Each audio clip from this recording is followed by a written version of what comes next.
Welcome back everybody to Forza Motorsport. So we're continuing on with the Velocity Tour. This is the third championship, although the second one was only a one race, but it was quite a grueling 33 lap race, but ultimately was really rather fun, far more fun than I was expecting it to be. So yeah, production to GT. So this is going to be, your typical production cars that have been more, made to fit the track basically. So yeah, let's see what cars we're going to be able to choose from. So we've got the Aston Martin Vantage, we've got the Chevrolet Corvette Z06, Ferrari 296 GTB, which is yeah, quite a ferocious vehicle to be honest, with only a 3-litre V6 twin turbocharged engine, but I think because of hybrid technology that's why it's been boosted, got so much power out of that car. Then we've got a pair of Lamborghinis, we've got the Huracan STO and the Huracan Evo. Yeah, the STO is definitely the better of the two there, in terms of pretty much everything, to be honest, outside of top speed, and that's purely because the STO has the big rear wing. But yeah, I love the STO just because, yeah, it's rear wheel drive, it's mainly focused on handling, and it's just such a joy to drive, whereas the Evo, much more concerned with pure top end speed, quite frankly. Then we've got the Lexus RCF Track Edition, which is a fairly decent car, but yeah, a bit outclassed on this kind of category, quite frankly. Then we've got the newly added Porsche 911 GT3 RS. Fantastic car, naturally aspirated, 4-litre flat 6, sounds absolutely godly, 9,000 RPM rev limit, doesn't weigh all that much. As you can see, it's lighter than both of the Lamborghinis. Yeah, it doesn't have the hugest amount of power at 518 horsepower, but it's the way it uses it that really works. Obviously the Ferrari has the most power, but again it doesn't weigh as much as the Evo, but it's still more than the Porsche and the Huracan STO. And then got the Corvette, which again, a bit of a weighty car, but again a lot of power in that car. And then we've got the Vantage, which doesn't have all that much horsepower, has a fair decent amount of torque though, and again it's quite weighty. But we're going to go for the newly added 911 GT3 RS because I really am interested to see what it can do in a racing environment. Obviously I've already taken it out on the Nürburgring, but yeah, I just want to see what it can do against other competitors. So we'll choose that. It's also helpful that it's got a current price reduction as well by nearly 100,000 credits, so well worth getting it while you can. It's got 5 days left on that to run. So let's purchase. I like it in the white and the red, to be honest. Reminds me of the early 2000s, I think it was a GT3. That featured heavily on a Top Gear episode. So yeah, we're at Lime Rock Park full circuit for 9 laps. As per usual, we will not upgrade to start with, but we will take a look at what the car can do in its stock form. So yeah, despite only having 518 horsepower, which isn't as much as some of the cars that we could have chosen from, still can only do 0 to 60 in 3 seconds flat, which is hilariously quick. 0 to 100 in 6.9, it would do 191 mile an hour despite having that large rear wing. So yeah, quite a formidable car all around, to be honest. Porsche have really been able to get the most out of so little, quite frankly. Because it doesn't have turbocharging, it doesn't have a hybrid system, it doesn't have all-wheel drive, and yet it's going as quickly as it is with so little. It's just really rather quite remarkable, and does show that, yeah, Porsche are able to get so much out of so little. Because at the end of the day, it doesn't have the largest of engines out there, it doesn't have the most cylinders, but it's just really a good engine, which hopefully we'll get to listen to once this finally loads, which again, loading times on this game seem to have really gotten quite lengthy. I have no idea why. Recent update might have slightly broken something, it seems. Finally, there we go. Super competitive field out there today. No one's going to willingly leave. Yeah, so this is quite a tight and narrow circuit, so it might well prove a little bit difficult to get past some cars here. Yeah, we've got a wide variety of vehicles there, so Lexuses and Aston Martins and Corvettes. Right, so let's drop the fuel down. If it'll tell us how much we got. this is the problem with this game right now. It's just really sluggish to do anything.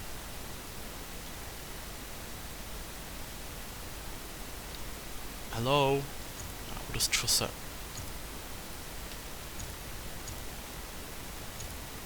Right.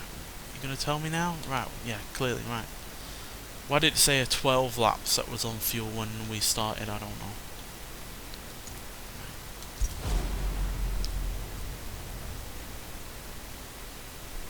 Do you think for a game that's coming up to 2 years old now, it would be ironing out these, you know, little kinks that just negatively impact your game experience? But no siree on that front. So yeah, because we've got the engine at the rear and we are rear wheel drive only, we've got plenty of traction off the line.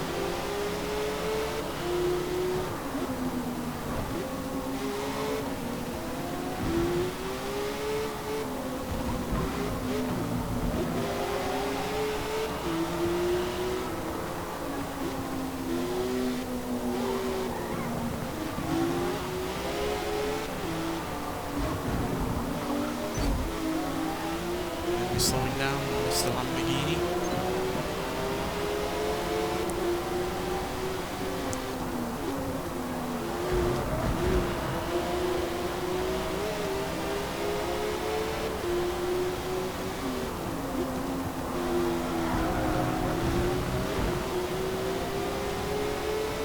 Still have that characteristic 911 handling flaw, because obviously the engine is at the rear. Does sometimes like to step out, even in a car with this amount of grip and all of that downforce. There is still moments where you have to really wrestle the car to stay in a straight line. It's only seemingly really on the slower corners.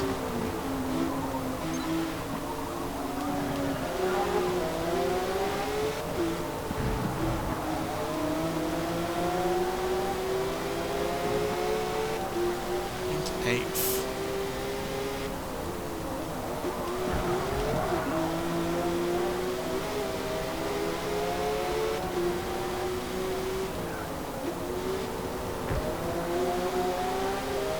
So has to really learn how to drive this kind of car. Really, it's not a car that you can get into easily and immediately set a good lap. It's what you have to learn. Ferrari is ferociously quick in a straight line with all that 800 horsepower.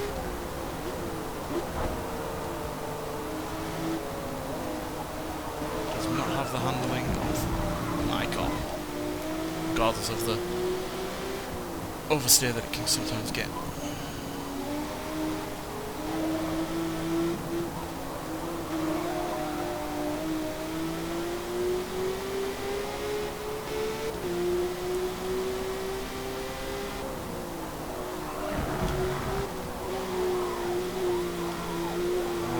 Slapper.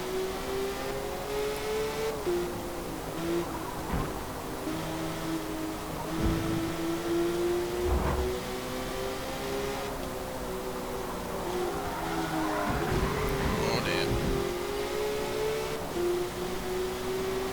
Ferrari's going to eat into our lead. Not enough to get over.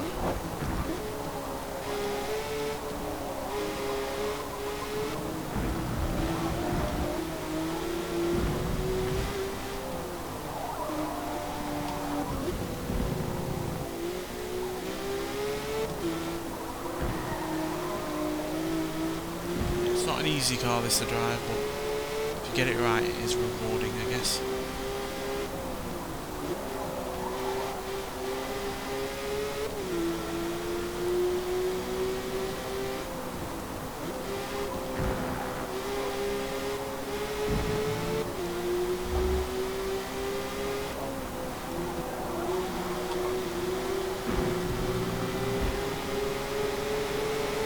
Overtake the fellow Porsche just before we get to the finish line.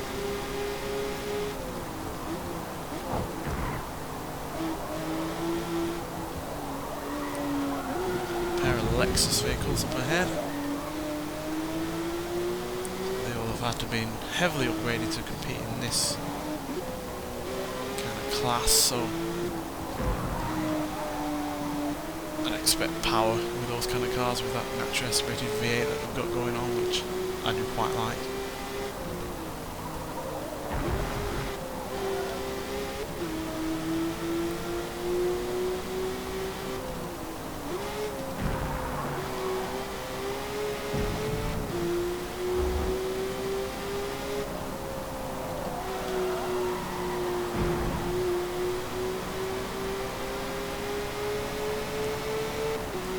Exactly much off our power output in stock form, so wouldn't need much to level peg or get ahead. Yeah. Someone else has had an off. They're not one we're competing against. Probably last place. It's usually the car that is ambling around on the grass for whatever reason.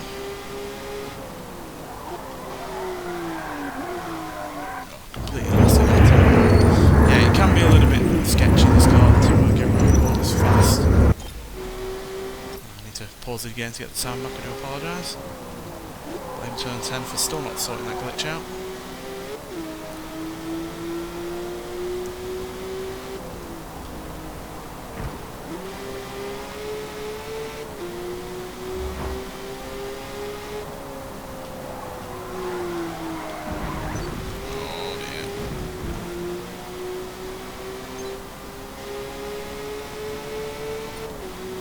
More.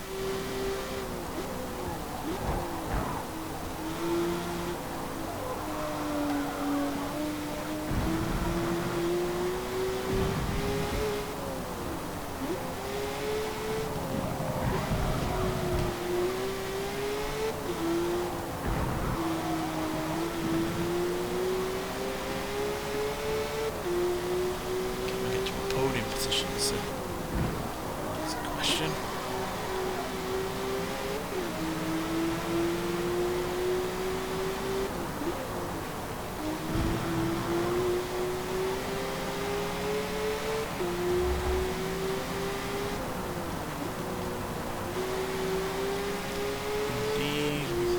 Top 4 at the very least, maybe. Lexus does have the power advantage, it seems.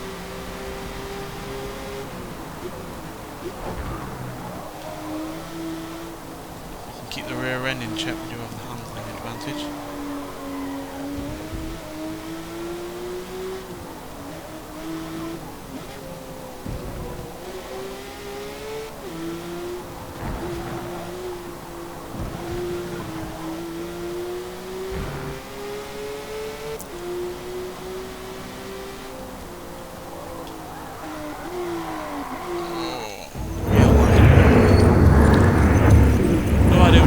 Forms like that, to be honest. I would have expected there to be plenty of grip at the rear end with, you know, the engine being there and the downforce and get the sound back.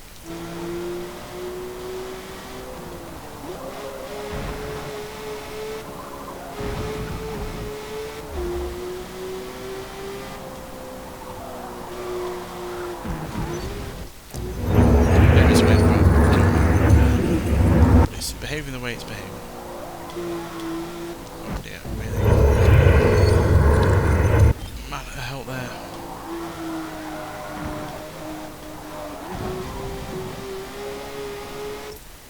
Give me the sound back. Yeah, this car's just not that predictable enough to really look like we're going to get third. If we hold on to fourth, that would be fine. Better than most first time races on a championship where you where we don't upgrade. Again, Lamborghini's playing in the grass.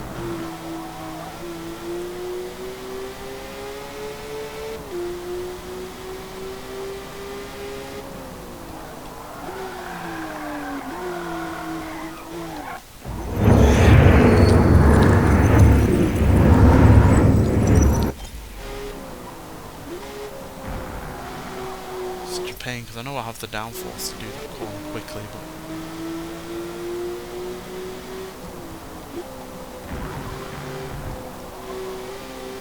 at least I should have the downforce.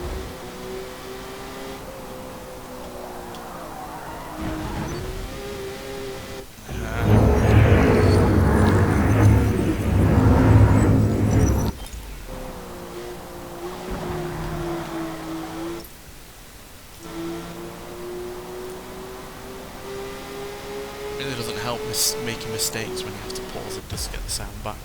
But still, 4th place is a solid start for this championship. Like I said, we've been in far worse positions than that for a first race where we obviously are in stock form only.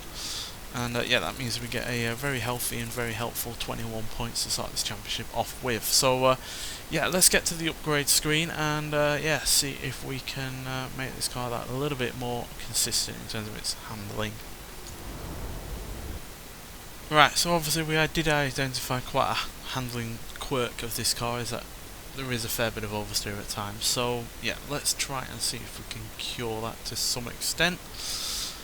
Obvious thing to do is tyres, particularly at the rear. So let's widen those a little bit, and we'll do it at the front as well. So we have, yeah, as you can see, the 285s now at the front, but 345s at the rear. So you'd think with such wide tyres now that surely it can, you know, not have to deal with oversteer so much. I'll help that with improving the handling with the rear bumper as well. We'll lighten it at the front to try and balance it out. Can't do anything with the springs, can't do anything with the weight. Not really do anything. Now we could do something with the ballast to make it a little bit more even, but even as you can see, we can only do it to a certain degree. But I'd say getting it up to about 45-55 might well help it, and then we can just knock out the weight with doing that. And I think that means that we actually are as light as we were before, if not lighter. So that should hopefully cure some of that. Get rid of some more weight by doing the race driveline. What's this do for us?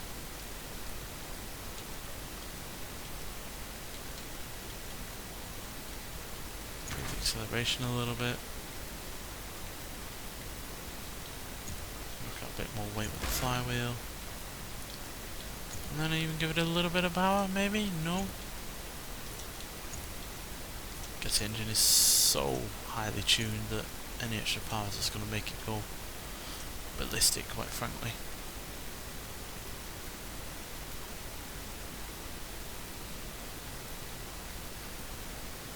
What can we do?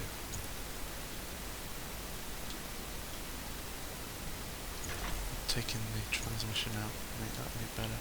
No. A bit unfortunate that we can't do anything in that regard.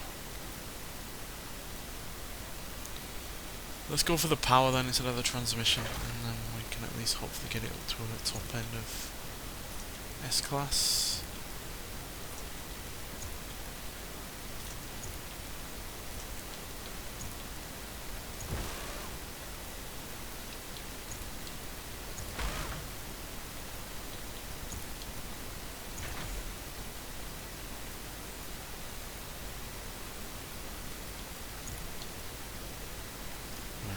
So yeah, still don't weigh all that much, but we have a little bit of extra power, and we should have more balance, which is the key thing. But I like to get it as high as on the top end of the class as possible, just so we're not at any kind of disadvantage. So yeah, tuning wise, what can we do now to 60? So we're only marginally quicker to 60 and to 100, but still quicker regardless, and we're slightly quicker at the top end now at 194 miles an hour. So maybe increasing the downforce would help a little bit as well.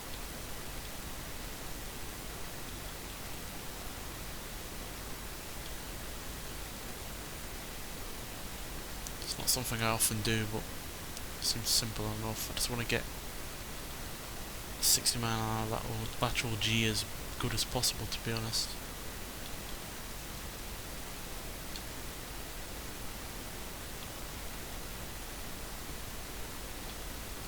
If we can get it up to 1.4 maybe.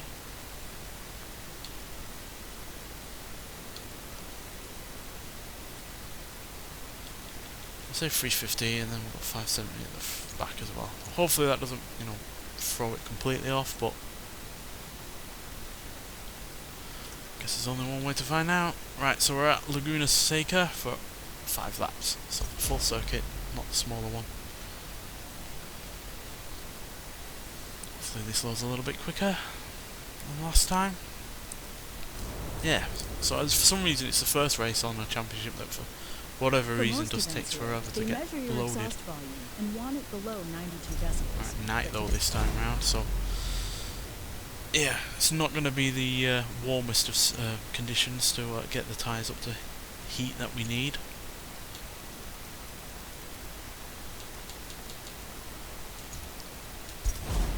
So probably even better that we've got that little bit of extra downforce at the front and the rear then, while also balancing out the car a little bit. It's not dead on 50-50, obviously, we couldn't even do that even if we put the most amount of ballasting possible, but hopefully it's, you know, a little bit less rear bias.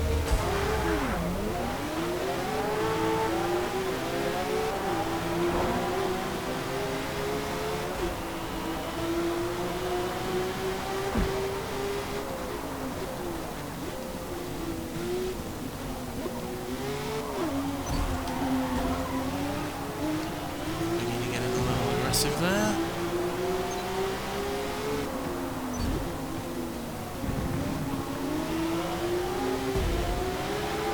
Yeah, it definitely doesn't feel as much like it wants to step out so far, at least.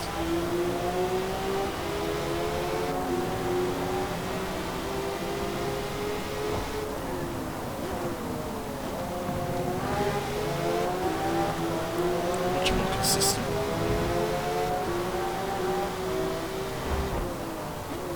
Downforce and ballast have done their job then.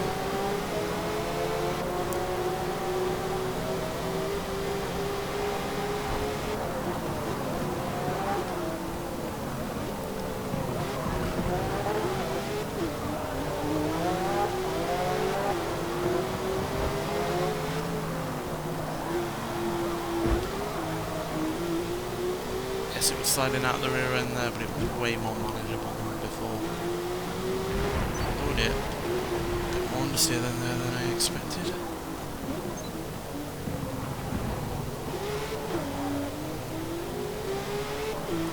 We're already into the top 5. So we're into the second lap, so it's pretty good as well.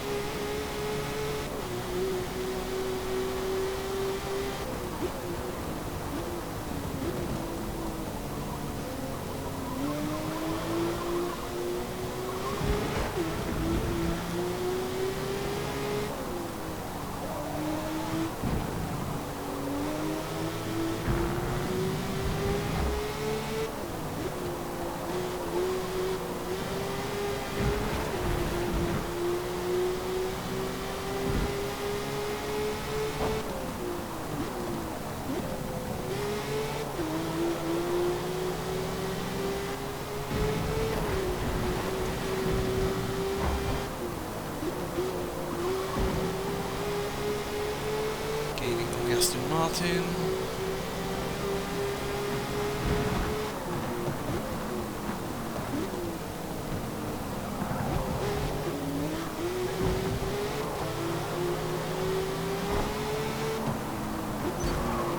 Yeah, a little bit of light contact there. Yeah. Total time. Obviously, not severe enough for them to give me the penalty. I don't feel that severe to be honest. Correct that mistake.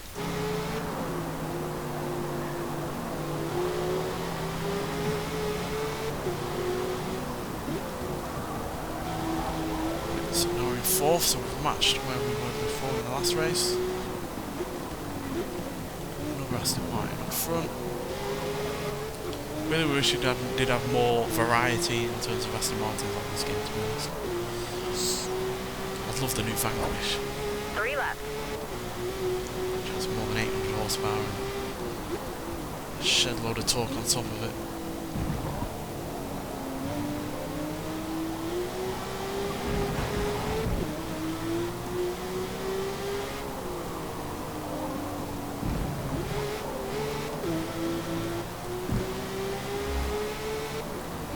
Although, to be honest, I'd like more EVs on this game as well, while also having more abilities when it comes to the upgrading.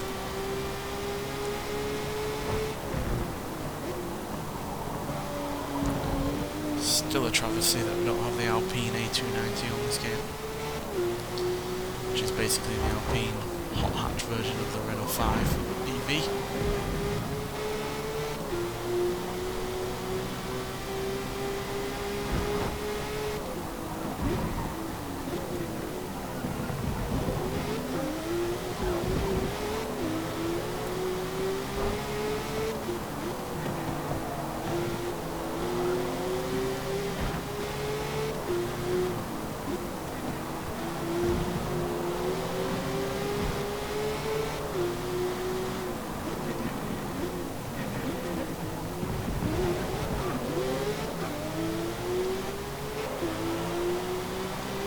Aston Martin's definitely quicker in a straight line than we are. I was guessing no real surprise they didn't have a huge amount of power down on us, and certainly did have more torque.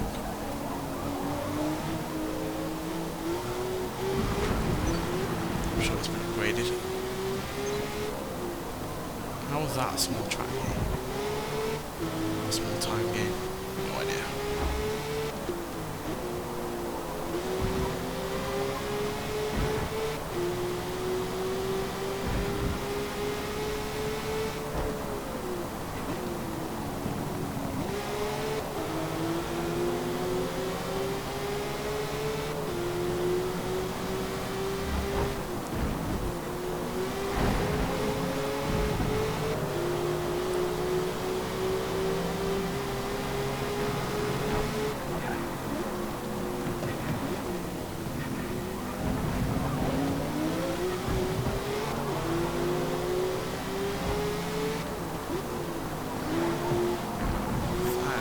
To get into a podium position. 1 and a bit laps left to gain anymore. We know the Corvette has way more power than we do. Even in stock form, that car would have more power than us.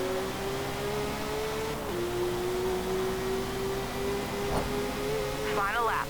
You got this. It's also got the more traditional layout for a car on this track. Or on any track really, mid-engined. Seems to suffer some understeer though. Yeah, I don't personally like the mid-engine layout of the new Corvettes. I understand why they've done it, and do respect the fact that they've gone for something different, but it's only different insofar as what Corvettes used to be. It's not different in comparison to other sports cars, supercars, or whatever you want to call it. Just comes across as being too European, it's lost a lot of its American identity, which might be a positive for some people, but to me personally, I like the front engine and the rear wheel drive layout that it had going on originally.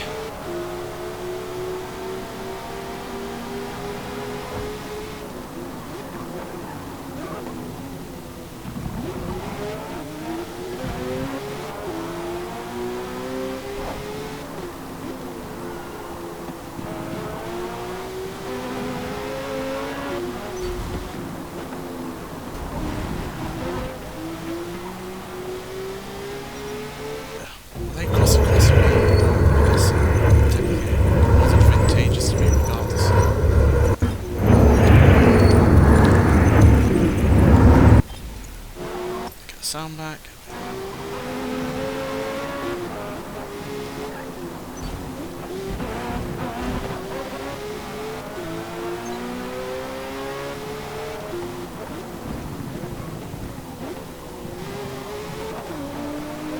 Got the corner in, but do we have the straight line performance to hold them off? Yeah, just about 0.3 of a second. So that's a improvement of 2 positions over our previous race, so that should do us wonders in the Great race. leaderboard overall, but that Huracan was just a little bit too quick for us. Yep, that shoots us up into first place with 46 points, but as you can see it's still quite close between me and second. There's only 3 points in it, and there's only 9 points in between us and third, so we do have the championship at the moment, but that can easily change in the next 2 races. But yeah, regardless, those first two were pretty fun. It was interesting to try and get used to the car's handling characteristics in the first race, and then it was nice to see that my upgrades actually improved the car into a different kind of driving experience for this one. It's not perfect by any means, does have some understeer, and yeah, obviously it would be quicker perhaps without the ballast in a straight line.